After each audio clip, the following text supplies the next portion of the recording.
Hi everyone, this is my next corset related book review. Today I'm going to be talking about Corsets, Historical Patterns and Techniques, written by Jill Salen. And this book is meant to be a supplement to or an improvement upon Corsets and Crinolines, written by Nora Waugh. So this book has 25 different corset patterns. The patterns in this book date from about 1750 to around the time of World War I.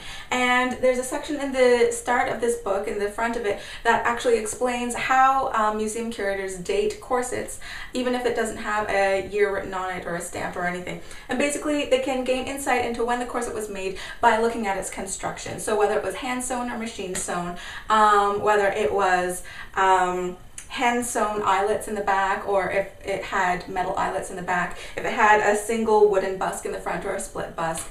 Ms. Salen also discusses who would wear certain types of corsets and when they would be worn. Younger ladies had different corsets too, the more matronly types, and obviously if you were of higher class, then your materials might be better quality, or you might have more embellishment on your corsets than somebody of lower class, even if both classes, both the higher class and the industrial class, did wear corsets at the time.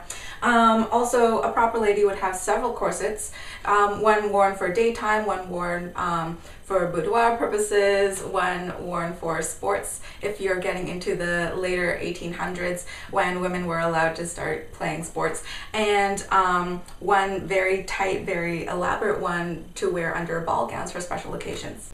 Also, what country you lived in meant that you had access to different materials and different fashions. So at the same time, a corset from France would have a different style from a corset from Germany, and they would be made out of different materials.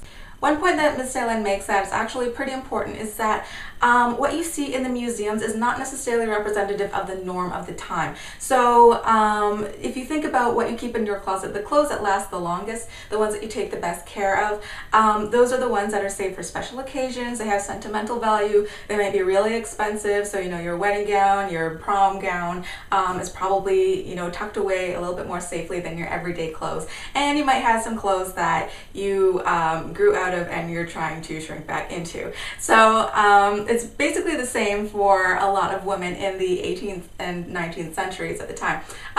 They might have corsets that were really small, but they think it's really beautiful, so they decide to save it. These are the garments that survive throughout time, and these are the ones that end up in the museum. So we are made to believe that everybody had an 18-inch waist back in the year 1900, but that was simply not true.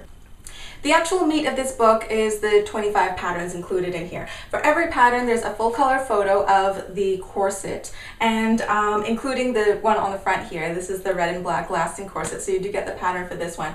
And then after that, there's a little blurb that explains what materials this corset would be made out of, whether it would have cane or whalebone or cording in it, who would wear this, at what time they would wear this. Obviously there's pregnancy corsets, riding corsets, sportswear corsets, and also little notes of history. So for instance, at the time of World War I, the German corsets, they were actually able to make paper twine, paper cording, even paper thread, just to minimize the cost of corsets at that time. There's also some really interesting notes here, like in this rural corded corset here, they mentioned that one side of the bust is actually padded a little bit more than the other. So yeah, obviously women back then had the same problems as we do now. After that, you get to see the actual corset pattern itself. It's on a really nice grid. I believe everything is at half scale, so you just need to blow it up 2 times the size that is in here, and so you have that full size before you start to adjust the measurements to your own body or your client's body, depending on whether they need that.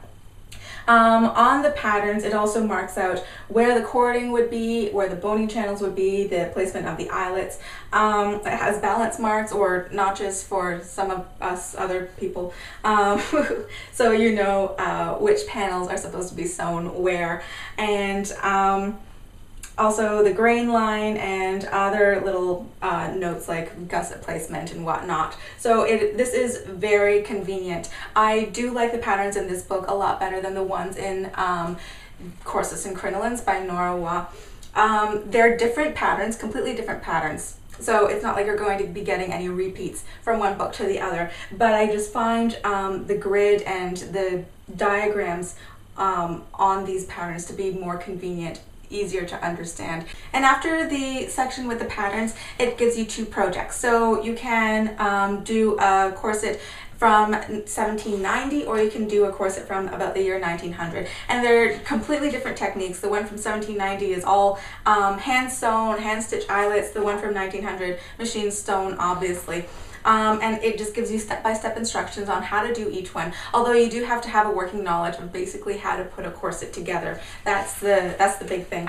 After the project section, it actually gives you techniques in detail. So it shows you, you know, how to put panels on the grain, how to do period accurate stitching, back stitch, saddle stitch, slap stitch, how to sew your eyelets by hand if you want to, inserting gussets, binding, a really quick section on flossing, so you just get like the basic V or X flossing down, cording, how to insert a busk. It's basically typical of how most patterns that you can buy today can insert a busk. It also gives you bibliography, so you can do further reading if you want to. It gives you URLs for the museums that Ms. Salen had taken the patterns from, so you can actually see the corsets in these museums themselves if you want to visit, if you're nearby. Another useful thing that they have is a list of suppliers. So these are stores that you can either order online or you can walk into and buy corset supplies like busks and coutil and things. It's broken down between UK and US, although there's a Canadian store in the US section and there's a German store in the UK section. So yeah, it's general. It should probably be Europe and North America. But I found this book to be a really quick and easy read, considering that it's mostly pictures, patterns. I did learn some new things in here, such as techniques for properly hand sewing a corset if I ever need to resort to that. And I really liked the little historical and political anecdotes that were associated with certain corsets, like around the time of World War I. And I liked the fact that it had full color photos in here. Although me always wanting more, I would really have loved to see multiple photos from all angles from the inside. A couple of these pictures have photos of the corset from the outside and the inside, so you can see how it's finished. And I really wish that they could have done that for all the corsets. However, I would have understood if the museums wouldn't allow that, because then you'd have to, you know, take them out of the displays and manipulate them with their hands and everything. In the section of current manufacturers, there were only 2 mentioned. I believe it's Symington's and Vollers, which I feel is kind of an unfair sample size, because you guys can see how from my reviews how many different corsetiers are out there, either mass manufacturing or doing you know, individual bespoke services.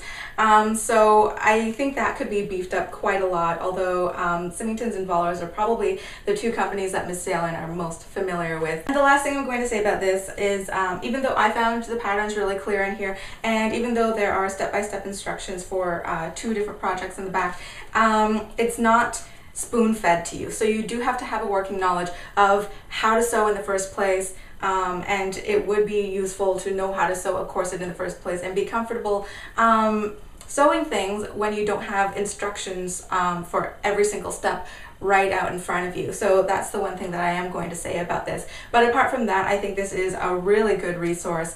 I found it really enjoyable. I'm going to keep this in my collection. So that's all for my review of Corsets, Historical Patterns and Techniques, written by Jill Salen. If you have this book, if you've made corsets based off the patterns in here, and you liked it, you didn't like anything about the book, then write a comment below, because I'm sure other people would like to know. And I will see you all in a few days with the next video. Bye.